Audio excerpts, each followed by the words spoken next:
বিশাল কাজ করছে। কোন আরিফ? আরিফ পাশের ছেলে কাজ শিখে গেছে, কাজ শিখেছে মনে হয়। ভিডিও চালু হয়েছে। ও আচ্ছা আচ্ছা, বিশাল কাজ করছে ওর সাথে। আমরা এখন হন্টেড রাস্তা, এখানে কিছুদিন আগে ভূত বেরিয়েছিল, তো সেটাই আমরা দেখতে এসেছি। আদৌ কি কোনো ভূত এখানে আছে নাকি শুধুই এটা একটা রিউমার। তো এটাকে আমরা আজকে ভুল প্রমাণিত করার জন্য এসেছি। তো দেখা যাক মানুষের কথাটা সত্যি নাকি আমাদের চোখে দেখা জিনিসটা সত্যি। আসলে ভূত প্রেতে বিশ্বাস অনেকেই করে, আমরাও কিছু কিছু করি, কিন্তু আজ পর্যন্ত কখনো দেখিনি। ভূতের খোঁজে বেরিয়েছি। হ্যাঁ, আজকে আমরা ভূতের খোঁজে বেরিয়েছি। জানি না ভূতের সাথে আমাদের দেখা হবে। ক্যামেরাম্যান ইউনুস নায়ক সাথে আছে, সঙ্গে আছে আসিফ, সঙ্গে মৌলানা আসিফ। আমরা মৌলানা আসিফকে নিয়ে এসেছি, যদি কোনো এখানে আমাদের কেউ ক্ষতি করতে চাই তো আমরা মন্ত্র বলিয়ে ক্ষতি নাই, ক্ষতি করতে চাই না, ক্ষতি করতে চাই। আমার বলছে মন্ত্র বলবে, আমাকে মৌলানা বলছি, আবার মন্ত্র বলবো।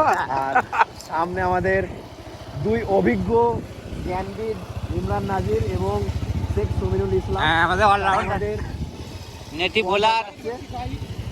বোলার ব্যাটসম্যান অলরাউন্ডার আছে। তারা আমাদের পথ পরিদর্শক।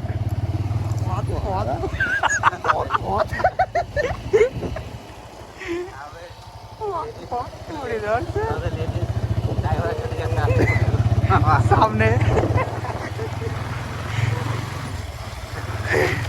সামনে চলে এসছে সবথেকে খতরনাক জঙ্গল। এখানে মানুষ আসতে খুবই ভয় করে, অনেক মানুষ এখানে আসেই না, কিন্তু আমরা এসেছি সাহস করে। এটা হচ্ছে বসুন্ধির মাঠ, হয়তো গল্প তোমরা শুনেছো সবাই। বসুন্ধির মাঠে রাস্তা আমরা শেষ হয়ে গেল তো। এই যে এখানে দেখছো কিছু মানুষ আগুন পোহাচ্ছে, দেখে সবাই ভাববে আগুন পোহাচ্ছে, কিন্তু শ্মশান থেকে উঠেছে পুরাতন অবস্থা মানুষগুলো। ও আচ্ছা, টাস খেলছে রে, টাস খেলাখেলি হচ্ছে। এ ব্রিজটা আছে সামনে, ও ওইখানে ভূত আছে তাই তো। ওখানে আমরা ভূতকে দেখতে যাচ্ছি, আমাদের ভূত বাবা। অনেক ভূত থাকে বলি মন্ত্রের ব্রিজে হাফ হয়ে পড়েছে রেলে।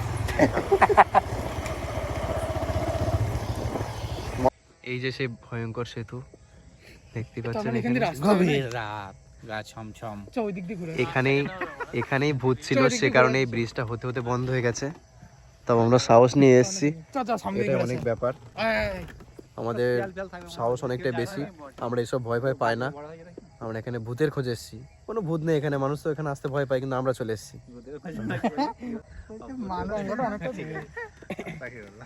এই আমাদের সেই রহস্যময়ী ব্রিজ, যেটা অর্ধেক হওয়ার পর আর হয়নি, কারণ এখানে অনেক মানুষ ভয় পেয়েছে, তো সে কারণেই কাজ বন্ধ হয়ে গেছে হঠাৎ। আমরা বহুদিন পর এখানে দেখতে এসেছি সেই ব্রিজটাকে।